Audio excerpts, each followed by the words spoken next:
మనతో ఉన్నటువంటి special guest pastor హేమన్ గారు ఉన్నారు. ముందుగా వెల్కమ్ చేద్దాం. రైట్, ఈ ఇంటర్వ్యూలో అన్ని పాస్టర్ హేమన్ నిజాలే చెప్తాడా? నిజాలు చెప్తానో లేదో మీకే బాగా తెలియాలి. నాకు ఆ నమ్మకం ఉన్నది, బట్ మీరు చెప్పగలరా? ఖచ్చితంగా చెప్తానండి. ఎవరు ఏమనుకున్నా, క్రైస్తవ సమాజం మిమ్మల్ని తిట్టినా,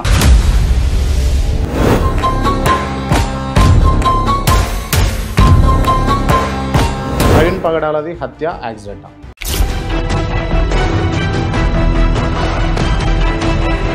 ఎట్టి పరిస్థితుల్లో కూడా 100కి 99% కూడా అది హత్యే.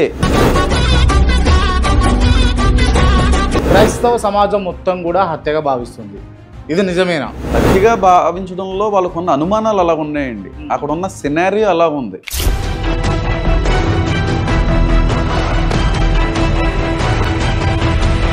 హత్య చేయాల్సినటువంటి అవసరం ఏ సమాజానికి ఉంది?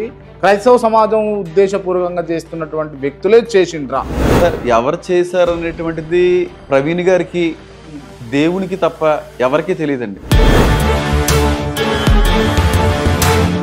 ఎవరు చూసిర్రు అని చెప్పేసి ప్రవీణ్ పగడాలది హత్య అని చెప్పేసి క్రైస్తవ సమాజం వాదిస్తుంది. అంటే ఆ టైంలో ఈయన్ని చంపేస్తామని ఈయన కొంత వ్యతిరేకత అనేటువంటిది కొన్ని సమాజాలను బట్టి ఉన్నాయండి.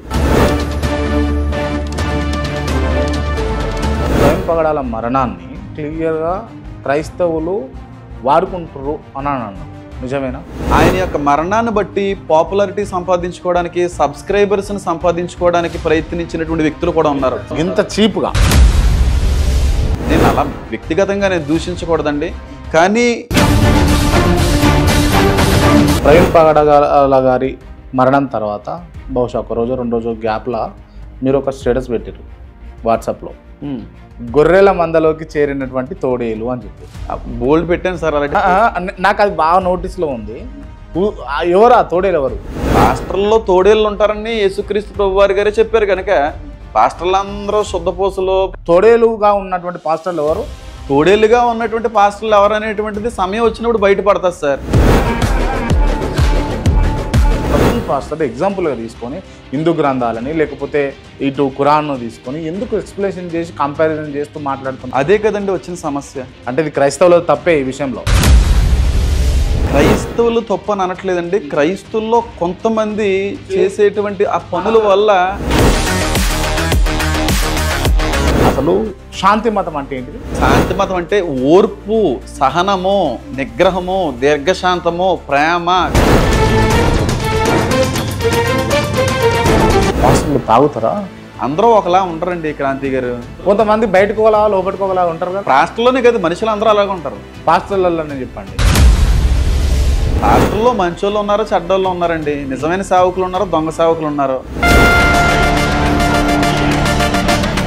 అంటే క్రైస్తవ సమాజం అంతా కూడా కీర్తింపబడేటటువంటి వ్యక్తి బ్రదర్ సతీష్. ఇటువంటి వాళ్ళు ఎందుకు మాట్లాడలేదు అని అంటే, ఎందుకు మాట్లాడలేదో నాకు తెలియదు, కానీ బైబిల్ కంటే ఎక్కువ కూడా ఖురాన్ను ఇటు భగవద్గీతను చదువుతూ దాంట్లో ఉన్నటువంటి లోపాలను వెలికి తీసేందుకే కొంతమంది పాస్టర్లు పనిచేస్తారు. అంటే లోపాలు వెలికి తీయడం అనేటువంటిది కరెక్ట్ కదని అంటానండి. అది అవతల వాళ్ళకి మనోభావాలు దెబ్బతీసే విధంగానే ఉంటుంది. నేను చెప్తున్నాను చూడండి. అసలు ప్రవీణ్ పగడాల అనేటటువంటి వ్యక్తి బార్ షాప్కి వెళ్ళిండు, వైన్ తీసుకున్నాడు, బండి మీద ట్రావెల్ చేస్తూ తాగుతూ తూలుతూ 1-2 చోట్ల పడ్డాడు, ఆగిండు అని అన్నాడు. పాస్టర్లు తాగుతారా? ఇలా సీసీటీవీల్లో కనబడిందంతా కూడా నిజమని చెప్పి ఏ క్రైస్తవుడు ఒప్పుకోవట్లేదు.